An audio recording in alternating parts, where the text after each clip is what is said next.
விநாயகர் சதுர்த்தியை முன்னிட்டு புதுச்சேரியில் அமைந்துள்ள பிரசித்தி பெற்ற மணக்குல விநாயகர் கோயிலில் ஆயிரக்கணக்கான பக்தர்கள் சுவாமி தரிசனம் செய்து வருகின்றனர். இதுகுறித்த கூடுதல் தகவல்களோடு செய்தியாளர் ஸ்ரீதர் இணைந்திருக்கிறார். ஸ்ரீதர், இன்றைக்கு அதிகாலை முதலே பக்தர்கள் கோயில்களில் நீண்ட வரிசையில காத்திருந்து சுவாமி தரிசனத்துல ஈடுபட்டு இருக்கிறாங்க. அங்க மணக்குல விநாயகர் கோயில்ல பக்தர்களுடைய வருகை எப்படி இருக்கு? என்ன சிறப்பு பூஜைகள்லாம் இன்னைக்கு செய்யறாங்க?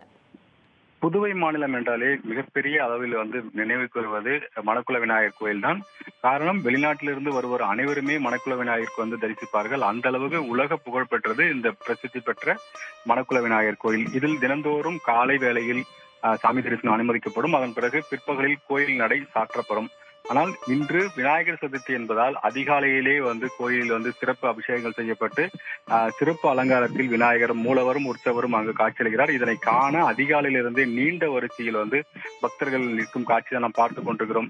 கிட்டத்தட்ட அந்த கோயிலை சுற்றி பல மீட்டர் அளவிற்கு இந்த கூட்டம் நிரம்பி இருக்க காரணத்தால் காவல்துறையும் அங்கு பாதுகாப்பு பணியில் ஈடுபடுத்தப்படுகிறார்கள். குறிப்பாக காலை 6 மணியிலிருந்து இரவு வரை பக்தர்கள் சாமி தரிசனம் செய்வதற்காக அங்கு இன்று அனுமதிக்கப்படுவார்கள். மற்ற நாட்களில் பிற்பகல் 12 மணிக்கு கோயில் நடை சாத்தப்படும். மீண்டும் 5 மணிக்கு தான் கோயில் மாலை 5 மணிக்கு தான் மீண்டும் திறக்கப்படும்.